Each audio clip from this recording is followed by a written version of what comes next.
conservation case, I want to give you a short introduction about what this is all about with the demonstration cases. And the main aims are two.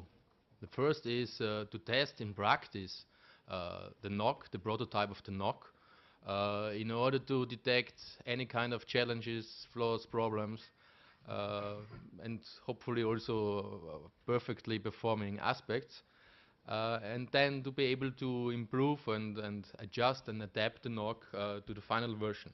And the second goal of the demonstration cases is that they should produce output which is policy relevant in the topics of the cases. So we don't do this only for testing the NoK, but also we want to get real results.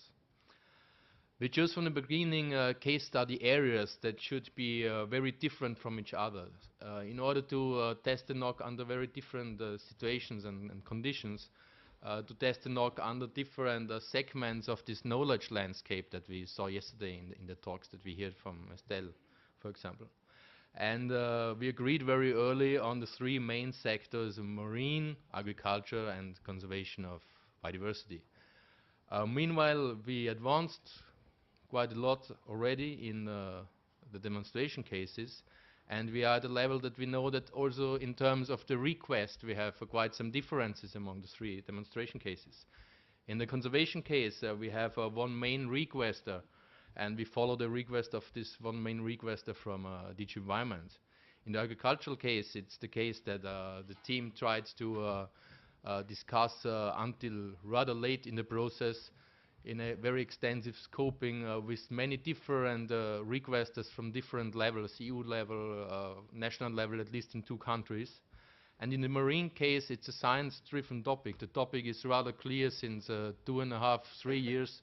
The team is sure that this is a very important topic, and the challenge is there also to convince the policy side that it is very policy relevant.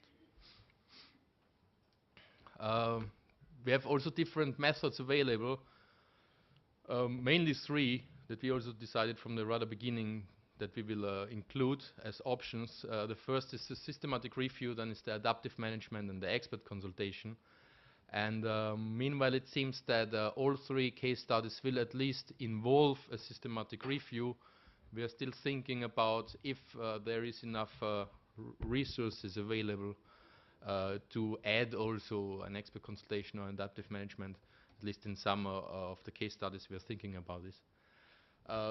Briefly, a systematic review is an attempt to gather evidence that was accumulated from the past until now, and doing this by using objective, transparent, replicable and update-able methodology. It should also be of high quality, as we heard yesterday and discussed today a lot, and it should be independent of diverse attempts of influences. It relies on a comprehensive collection of study. It includes a quality assessment and normally a calculation of the strengths of evidence. And it's especially suitable in cases where we try to get knowledge about the effectiveness of a specific intervention, the impact or exposure to a factor, or whether a phenomenon is occurring, and when facing a controversy, for example, with conflicting results from primary studies.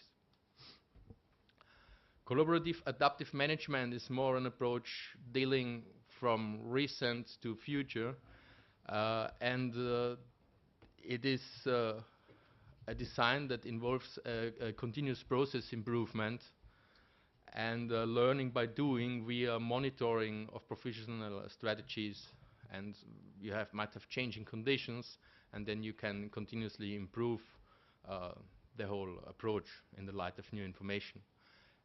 Crucially, from the very beginning, many or all stakeholder groups should be involved, and the result is a cyclic, iterative strategy at the interface among science policy and management. It has, for our attempt in the demonstration cases, the problem that it's normally dealing with time scales which are larger than the ones that we have available here for our demonstration cases. This is why there was some kind of uncertain that we did not go for it, particularly in the demonstration case. In the others, it's still a little bit open. It's ideal if there is uncertainty, knowledge gaps, and complex situations with many confounding factors and so on. And the fastest and most basic approach is the expert consultation that should work basically in all circumstances. And it is, for example, an option when there is not enough information present to do a systematic review. So this was somehow the frame of the demonstration cases. Now I want to come to the different steps that we do according to the NoK prototype. And we remember that there was a preparation phase, a conduction phase, and a finalization phase. So I have now 2 slides about the preparation phase, which is the phase where we are currently. Tomorrow in the workshops should start partly already, then the conduction phase. One point is to identify requesters and to start to communicate with them. A second one is to scope scientific background and to scope potential methods that could be applied, and to understand the context, the policy context of the topic. Then we have request and scoping, and while in the normal situation when the NoK is established, it should be the case that there appears a requester with a request, and then you do a scoping. In our simulation of the real situation, it was the case that we started some scoping with requester, and finally tried to manage one of them doing a request. So we requested them to do a request, if you want. So we could not simulate perfectly the real situation, how it should happen in the future, but try to do it. We also involved experts in the scoping process, and then we tried to simulate the tender process with a call to the knowledge hubs, asking them for nominating experts. And we will see then in the different case studies how this worked. It's an ongoing process still. And also with a call for evidence to the wider NoK community on calling for evidence on the topics. In the conservation case, we did this until now only in a test run with the Austrian community, but not with the entire European community yet. Then we have the point of agreement on a working group and a protocol for how to conduct the assessment. This is something we will start to do in a workshop with the experts, because their input is crucial on the very precise on the setting of the question and of the protocol.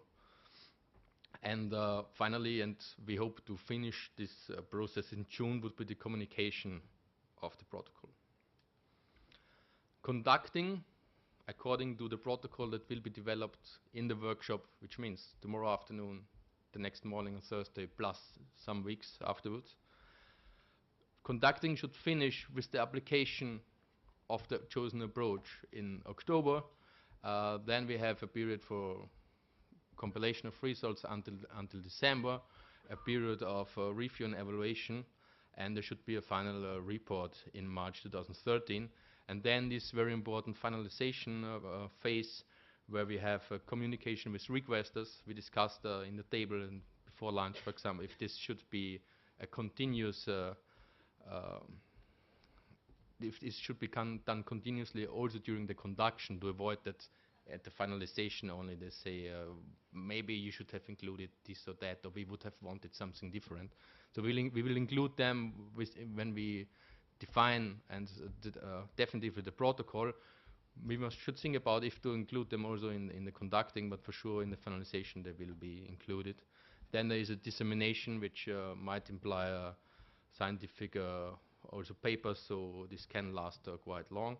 And the last point is probably the most important for the biodiversity knowledge project, which is the evaluation and the lessons learned for the process.